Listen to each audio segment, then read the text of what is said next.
Welcome to carb academy. और आज की क्लास में क्लास 8वीं का गणित प्रश्नावली 4.2 को हम लोग पढ़ने वाले हैं।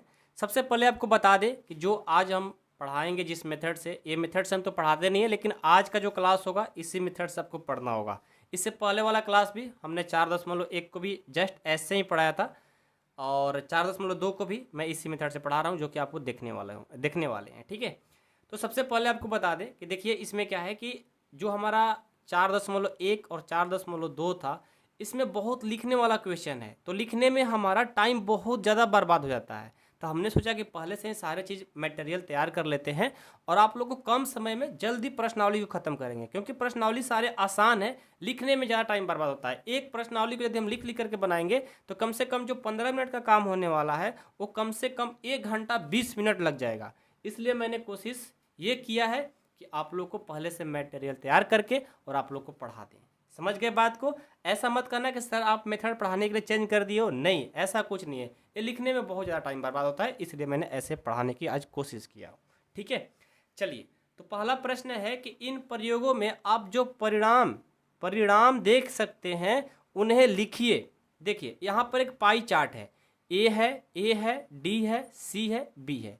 अब एक क्या है, एक व्हील है, पहिया है। अब देखो ना, पहिया, गाड़ी का पहिया होता है। तो ये देखो ए डी सी बी है। अब आपसे पूछा गया है पहिए को घुमाना, मतलब इस पहियों को एक बार घुमाया जाएगा तो क्या क्या आएगा, ए आएगा ना, ए एक बार और आएगा, डी आएगा, सी आएगा और बी आएगा। मतलब ए जो है 2 बार है, तो पहिए को घुमाएंगे तो कौन कौन आएगा, तो ए आएगा, बी आएगा, सी आएगा और डी आएगा, यानी 4 ही अक्षर आने वाला है।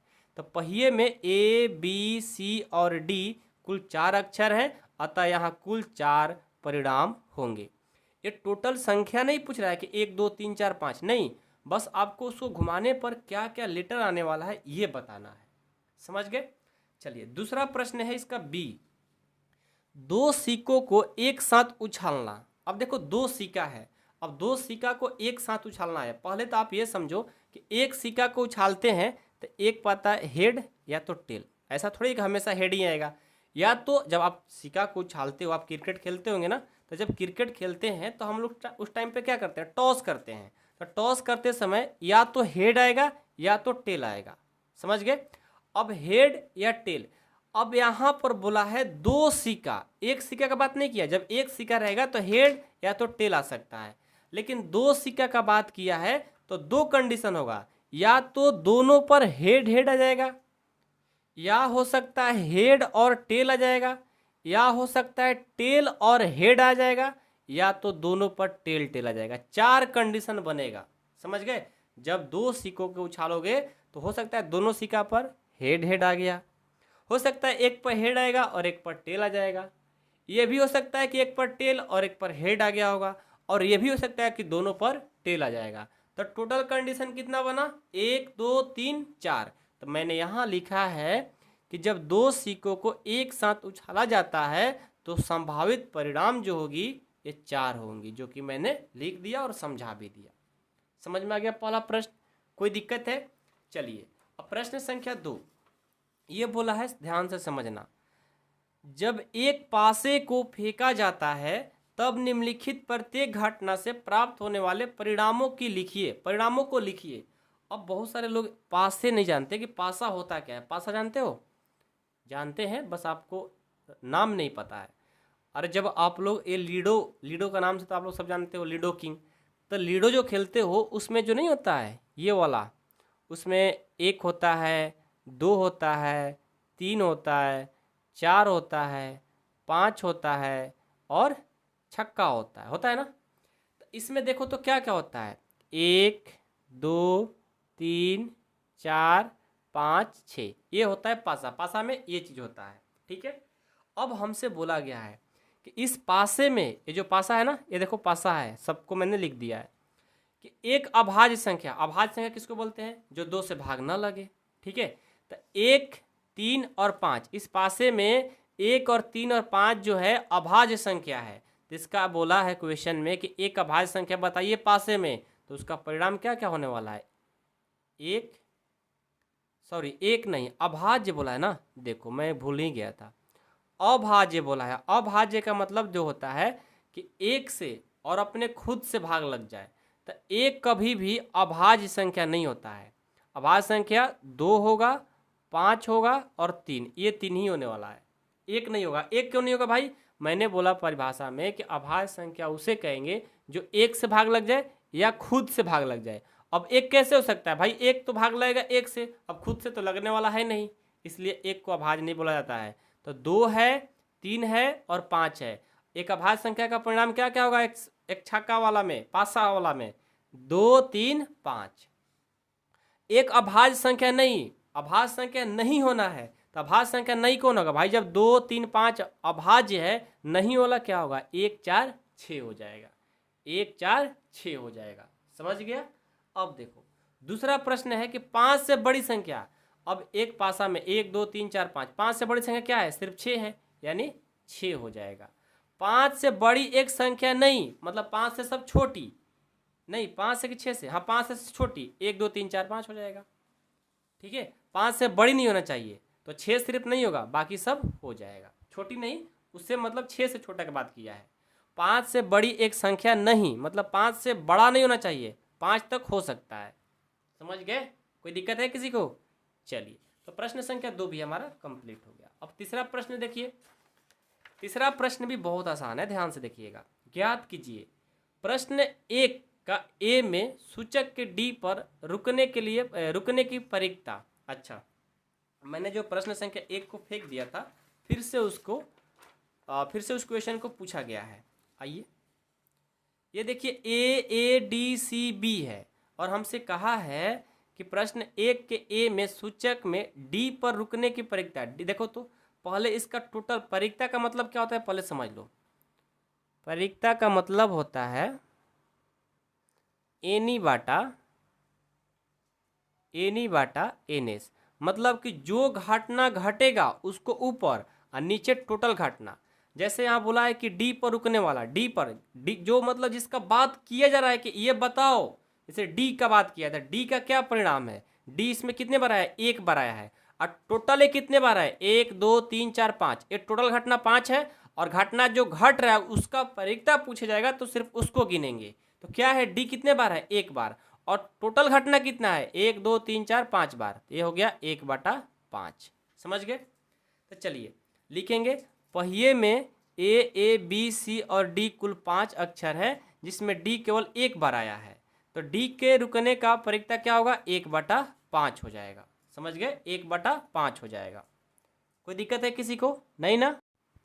अब देखिए, तो हमारा D का रुकने का परिकता क्या होगा? 1/5 हो गया। समझ में आ गया? देखो बीच में अभी भाई का कॉल आ गया था, मतलब मेरा दोस्त का कॉल आ गया था, तो उसके वजह से थोड़ा हमें रुकना पड़ा, टाइम बर्बाद हो गया मेरा। ठीक है, चलिए, तो डी पर रुकने का परिकता 1/5 हो जाएगी। समझ गए? परिकता का मतलब समझ गए? जो घटना घटेगा उसको ऊपर और उसमें टोटल कितने घटना हुआ है उसको नीचे, वही होता है परिकता का फॉर्मूला। समझ गए? चलिए, बहुत बढ़िया। अब देखिए इसका बी। अच्छी प्रकार से फेंटी हुई 52 तासों की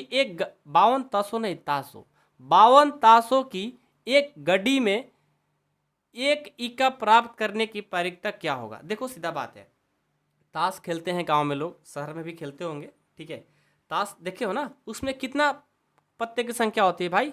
52। अब 52 में देखो 4 4 4, ये 4 1 का होता है, 4 लाल पान, 4 काला पान और 4 शायद बादशाह या कुछ होता है, मेरे को याद नहीं आ रहा है। ठीक है, बट जो मेरा क्वेश्चन है वो मैं पूछ रहा हूँ, वो मैं बता रहा हूँ। यहाँ बोला 1 इक्का प्राप्त करने का परिकता, तो देखो 52 ताश में यानी 52 पत्तों में 4 हमारा इक्का होता है, 4 इक्का होता है। तो इक्का का परिकता पूछा है, तो सबसे पहले मैंने लिखा है कि 52 ताशों की एक गड्डी में कुल 4 इक्के होते हैं। समझ में आ गया? तो 1 इक्के प्राप्त होने का परिकता मतलब जो घटना घटेगा उसके ऊपर और जो टोटल घटना है नीचे। तो 1 इक्का प्राप्त कितना होता है भाई? पूरा ताश में इक्का कितना होता है? 4, उसको रखा मैंने ऊपर और टोटल संख्या क्या है? 52, नीचे 52 कटा देंगे, 1/13 आ जाएगा। अब चलो सी। एक लाल सेब प्राप्त करने के लिए परिकता दी गई आकृति से देखिए। यहाँ देखो GRR है, ये सेव है, ठीक है, ग्रीन है, रेड है। कुल सेवों की संख्या कितना है? 1 2 3 4 5 6 7, टोटल सेवों की संख्या 7 है। हमें लाल वाला प्राप्त करना है, तो लाल वाला 1 2 3 4 है, तो लाल सेवों की संख्या कितना है भाई? 4। तो एक लाल सेब प्राप्त करने का परीक्षा पूछा गया है, तो जो घटना घट रहा है यानी से रेड वाला का पूछ रहा है ना, तो 4 है तो ऊपर है 4, टोटल संख्या 7 हो गया। परीक्षा आसान है, अभी हम लोग को आगे बहुत सारा पढ़ना है मेरे भाई, ठीक है। चलिए प्रश्न संख्या 4 को देखिए। 4 भी आसान है, ऐसा नहीं कि बहुत कठिन है, ध्यान से देखिए ना। 10 पृथक पर्चियों पर 1 से 10 तक संख्याएं लिखी हुई है, उन्हें एक बक्स से रख करके अच्छी प्रकार से मिला दिया जाता है। बक्स के अंदर से बिना देखे एक पर्ची निकाली जाती है, निम्नलिखित के परीक्षा क्या होगी? अब देखो 1 से 10, 1 2 3 4 5 6 7 8 9 10। अब आपसे पहला प्रश्न कहा गया है कि संख्या 6 प्राप्त करना है, यानी उसका परीक्षा बताना है। किसका?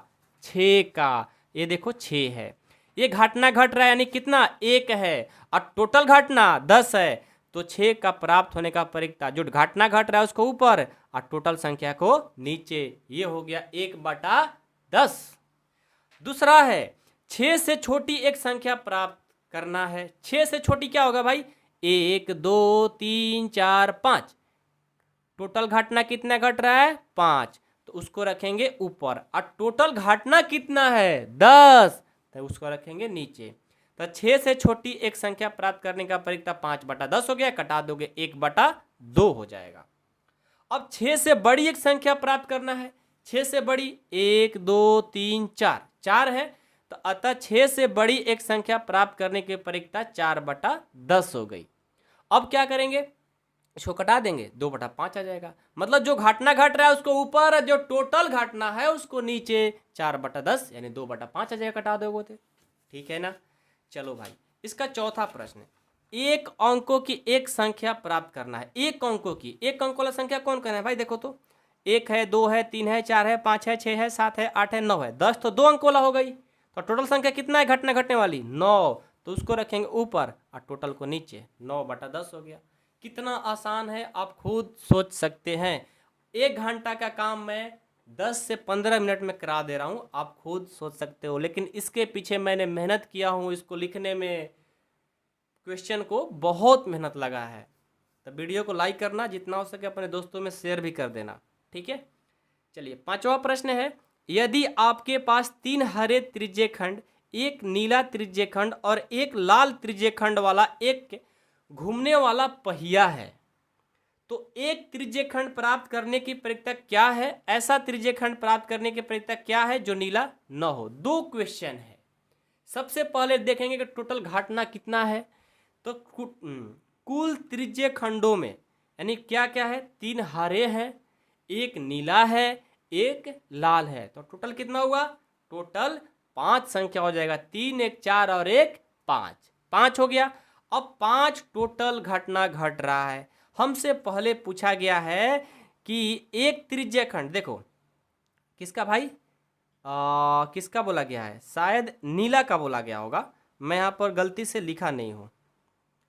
किसका पूछा गया है? एक त्रिज्यखंड प्राप्त करने वाला परीक्षा। अच्छा ठीक है, एक त्रिज्यखंड वाला कौन है? ये वाला, ठीक है। एक त्रिज्यखंड वाला तो भाई लाल भी है। अच्छा दोनों का निकल जाएगा, सही है। यदि नीला का भी त्रिज्यखंड का परीक्षा पूछा जाएगा तो 1/5 ही होगा, और लाल का भी पूछा जाएगा तो 1/5 ही होगा। तो एक त्रिज्यखंड प्राप्त करने का परीक्षा, एक वाला तो एक ही है, और टोटल कितना है? 5, तो 1/5 हो गया। अब बोला है जो नीला न हो, नीला कितना है? 1, यानी टोटल में से 1 घटा देंगे। त्रिज्यखंड जो नीला न हो, 5 में से घट गया, 4 आ गया, यानी हमारा 4 वाला का परीक्षा निकलना है। टोटल घटना कितना है? 5, घटना घट क्या रहा है? 4, तो 4/5 हो जाएगा। तो लिखे हैं वही मैंने, अतः त्रिज्यखंड जो नीला न हो प्राप्त करने का परीक्षा 4/5 हो जाएगी। समझ में आ गया? 6 नंबर देखिए, प्रश्न 2 में दी हुई घटनाओं की परीक्षा ज्ञात कीजिए। अब 2 में क्या घटना था भाई? 2 में जब हम एक पासे को फेंकते हैं तो कुल परिणाम 1 2 3 4 5 और 6 होते हैं। अब बोला है कि एक अभाज्य संख्या प्राप्त होने का परिणाम कितना होगा। आपको मैंने अभी तो बताया है, देखो ना कितना है भाई, अभाज्य वाला 3 है, 1 2 3 5 यानी 3 है, तो मैंने वही लिखा है 3। इसका परिक्ता कितना हो जाएगा 3/6, क्योंकि जो घटना घट रहा है उसको ऊपर और टोटल घटना को नीचे, 3/6 कटा देंगे 1/2 हो जाएगा। एक अभाज्य संख्या प्राप्त नहीं होने का परिणाम, नहीं होने वाला भी कितना है 3 है, तो 3 यानी जो घटना घट रहा है उसको ऊपर और टोटल घटना को नीचे, 1/2 हो गया। समझ गए। अब दूसरा इसमें देखिए, 5 से बड़ी एक संख्या प्राप्त होने का परिणाम कितना था 1 था, तो इसका परिक्ता क्या होगा, जो घटना घट रहा है उसको ऊपर और टोटल घटना नीचे। 5 से बड़ी एक संख्या प्राप्त नहीं होने वाले परिणाम कितना है भाई 5, तो परिक्ता कितना हो जाएगा 5/6। जो घटना घटेगा उसको ऊपर रख दो और टोटल घटना को नीचे रख दो, वही होता है परिक्ता। और ये बहुत आसान चैप्टर है और बहुत ही आसान, मतलब आसान क्यों मैं बोल रहा हूँ भाई, समझने में आप लोगों को पहली बार थोड़ा सा प्रॉब्लम हो रहा होगा, मेरे को आसान लग रहा है आपको कठिन लग रहा होगा, लेकिन ध्यान से देखोगे आसान ही लगेगा, कोई कठिन नहीं है। समझ गए मेरी बात। तो वीडियो पसंद है तो वीडियो को लाइक करिएगा, अपने दोस्तों में शेयर भी करिएगा, लाइक करने का मन होगा तभी लाइक करना है, ऐसा कोई जोर ज़बरदस्ती नहीं है। मैं ऐसा कभी नहीं बोलता हूँ कि आपको चैनल को सब्सक्राइब करना है या लाइक करना है, वीडियो को शेयर करना है, आपका मन हो, आपका फ़ोन है, आपका मोबाइल है, तो आप लोग चाहोगे तो करना, नहीं चाहना है तो छोड़ दो, क्या करना है, पढ़ाई करो, लेकिन लाइक सब्सक्राइब करो या ना करो लेकिन पढ़ाई करो, ठीक है। जो भी डाउट आता है आपको व्हाट्सएप नंबर दे दिया गया, वहाँ पर आप मैसेज करके अपना डाउट पूछ सकते हो। Thank you so much.